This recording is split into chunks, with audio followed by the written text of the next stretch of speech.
not going to have any music in the background. Some warbled guitar from Hawaii when we were there. But I was going to start with some news poems. So I needed so. Oh yeah. Okay. So I did a news feature once, but these were some of the pieces that weren't in it. This is Lava to Rolling Royal. No drug or alcohol evidence was found when 24-year-old Philip Quinn lost his life late last November. Reporters thought drugs or alcohol were necessary in order to let Philip Quinn believe his actions were rational, because Philip Quinn placed a lava lamp on a kitchen burner and turned up the heat. He was not aware that a lava lamp, when placed over an open flame and heated, exploded. Actually, a piece of the glass, that deadly shrapnel, was found lodged through Philip Quinn's heart.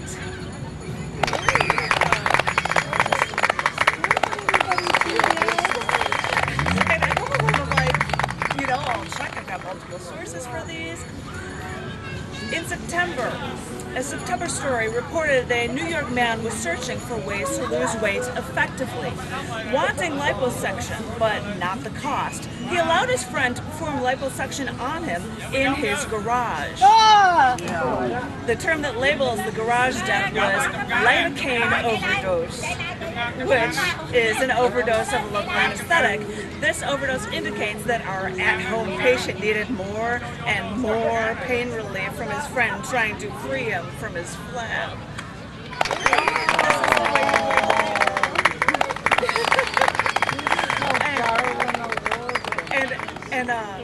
And I think Kathleen at least might get a kick out of this one. This one's titled Octopi Target McDonald. McDonald's, sorry. We have usually heard reports of protesters to McDonald's because of things like French fries that aren't even vegetarian safe, even though their methods of killing animals for fast food is now considered less stressful to the animal.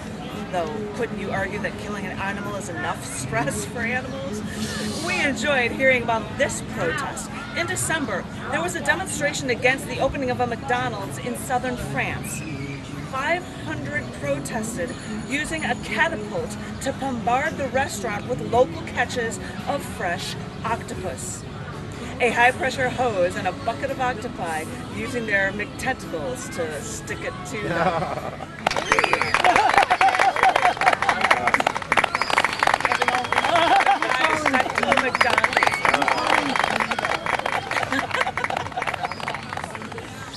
I think, yeah, this is going to be my last news one. To check out sources, this Knoxville, Tennessee story was reported in March to more than one media outlet. A teenage boy in Knoxville, Tennessee was found by firefighters naked and burned in his bedroom.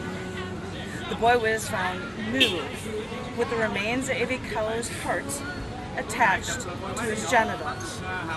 Officer Hardaway found pornographic magazines. In the magazines were remaining in his room, including one magazine.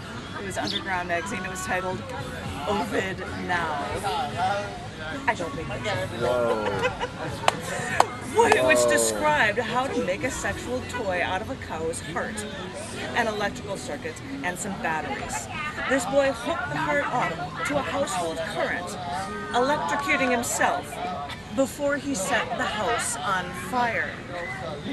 The boy's parents were contacted, and they were all on vacation about this incident, but they've also remained unavailable for comment.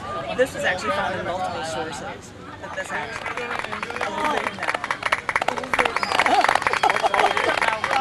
It was a brief. Yeah, the Metamorphosis, right? Yeah. Ovid was an author, right? Yeah. He wrote the Metamorphosis. And he metamorphosized his body into the Metamorphosis was a No, no, the Metamorphosis is also the beetle thing. Yeah. I know it's Kafka. Oh, That's what I was thinking. Oh, sorry. that's Franz Kafka. That's a different one. Sorry. There's more than one. What? There's more than one. You got I it. think, if I'm not mistaken, Teo had to read it freshman year, and he hated it. Ovid. Because I think Mary Zimmerman's play is based on Ovid. Oh, Don't really? quote me. It's not based on I Kafka. wouldn't be surprised. You know, I took a class with her, and I wanted to adapt the womanly art of breastfeeding for the stage. And she got so mad at me. Really? She said, I'm a feminist. I don't believe in breastfeeding. What? Oh, that's not her piece. She never adapted the womanly art of breastfeeding. That was my Adapted for the stage. But they did do it when Steppenwolf toured with the Grapes of Wrath. They actually had, or they simulated at the end. Well, they have to. It's part of the play. Right, exactly. Right. And it looked like she was really Breastfeeding. giving the girl the baby milk. Yeah. Well, she's supposed to be really be giving a man. She's breastfeeding a grown man at the end. That's right. Saving his life. Sorry. That was very funny. Yeah, a couple more. We've got just I've got 5 left on this thing. Okay, good. 2 short ones. Sounds like a plan. All right. This is my basic investment question. Seriously, I see these things. If there are cash for gold stores because the economy is so low and the value of gold is so high, and then I see ads telling people to invest in gold now, because the value is so high. I don't know, but I was taught to buy low and sell high. So this is like, is it like mortgage companies and credit card companies trying to screw people out of what little money they already actually have?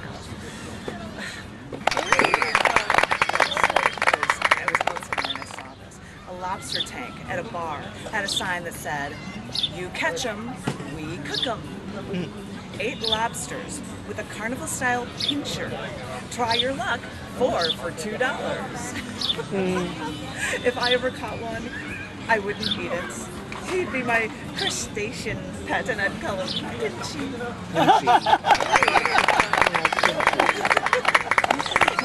People take them back to them. It's amazing how lazy Americans are. They exercise in their spare time, but go out of their way to walk through doors to stores that open automatically. Because we must all think we're better than having to actually open our own doors for ourselves. You think about it, you would pay a thing to go work out, and I'm so lazy that I'm going to take an elevator up to these flights when there are stairs. I have a friend who has a friend who does marathons, and he wanted to get a parking place closer to somebody they were visiting because he didn't want to walk a whole block. Didn't want to actually do the walk. Oh, I've seen That makes people. sense. I've seen people at gyms driving around looking for a parking spot close to the door. After they pay money so they can go work out. It was the Bally's down on 95th Street in Oakland. If I walk at Weber Center, I deliberately park pretty far away so I can get the momentum going. But see, time is a factor in this too.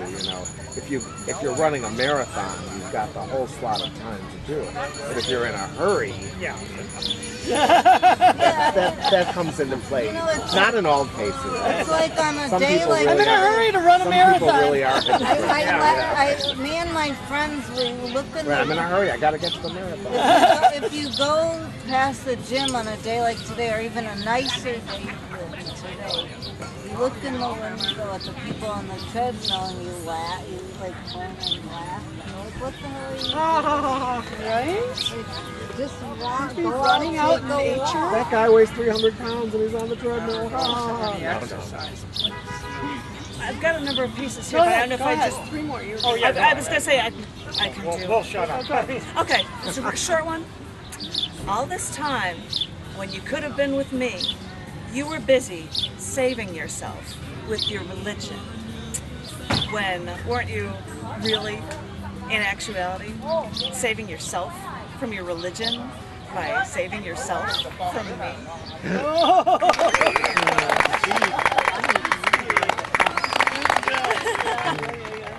Katie was really grooving on your hair dryer poem too. And the hairdryer poem, Brian. Yeah, this is a poem about, and make different things. All right, you said 2 more, so I've got 2, and that's what I'm going to leave it at. This one is called Protect Ourselves from Ourselves.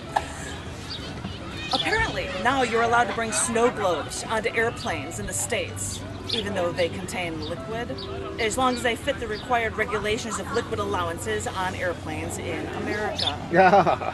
But if you enter the States from Canada and they catch you with a German Kinder chocolate eggs, chocolate with a toy inside, they'll confiscate your contraband. I don't know, maybe they think it's a hazard. And I heard that if you want your chocolates back, you can fill out 17 pages of paperwork, go back to the port to pay the $650 holding fee so that you can have your $6 chocolates back. So really, because the world wants to attack our wealth and success, does that mean our government has to do everything in its power to restrict us and protect ourselves from ourselves? Exactly. Thank you. Exactly. Thank you. This is the strangest one, but why not end it on this one? The uneven ground under my feet is what it's called. Is the name of it? Yes. Was it an estate sale? Was it a flea market? I can't remember. But all I remember is that it was sunny outside, and I passed huge tables filled with everything under the sun for sale. When I saw this thin 4-string musical instrument, and I thought it had a tag on it for only $4, so I took it and walked inside. I think at another point I saw a glowing globe phone for kids, and it wasn't even an accurate globe, but it lit up and it was related to the world, but I didn't even know if the phone works or if it even still lit up. And at that point, I no longer had that $4 4-string instrument, so I was wondering where I'd put it when you came up to me with this large tracing paper notepad that you wanted to buy for me, and it was only 50 cents. And I thought it was a good idea, and you left. And then I thought, wait a minute, I don't even have the time to draw. And where was that 4-stringed instrument? Where did it go?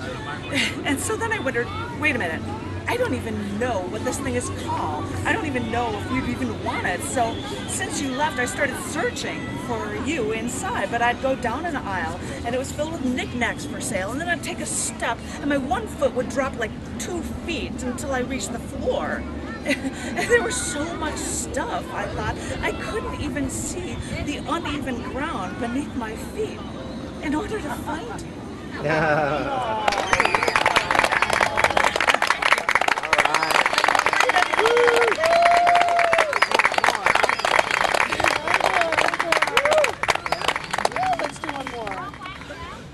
Another unravel? Yeah, one more. No, one more poem. I can't do No, one more from you. I gotta get the car Jeez back Louise, to one more Vincent. from me. Now I gotta find something. Like that. All right, I'm Save gonna. yourself from the I'm only going to do this one because it's the only thing that relates to Chicago, so I have to do this one. I originally was writing this that was going to be a part of my show Rap Sheet about being arrested in Chicago and dealing with it. And this is one of them. And I'm like, I don't like this one. I'm not going to use it, but it's a Chicago reference I think everyone will get. It's called Evaluation. First, they took my car. Had to pick it up from the tow yard. That was $153.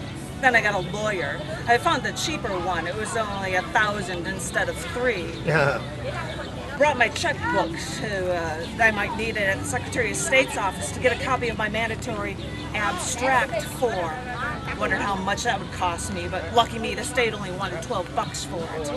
Because just after that, I had an appointment for my formal evaluation. The lawyer said I needed this. I'm afraid of what they need this for. To prove that I'm sane or to prove that I'm not. Maybe that would lighten my sentence.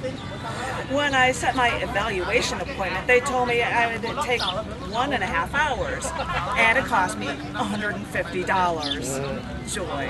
I love paying for crime over and over again. So much for the evaluation. They just asked me a few questions and I filled out tons of forms. But first I signed every form they could think of. I was so tense and nervous that I couldn't even sign my name. I kept stumbling that fountain pen on the page, dragging and skipping letters. Like I couldn't keep still. Got the verdict. Have to go back 4 more times for more evaluation. And for this privilege, I'll only have to pay $140 more.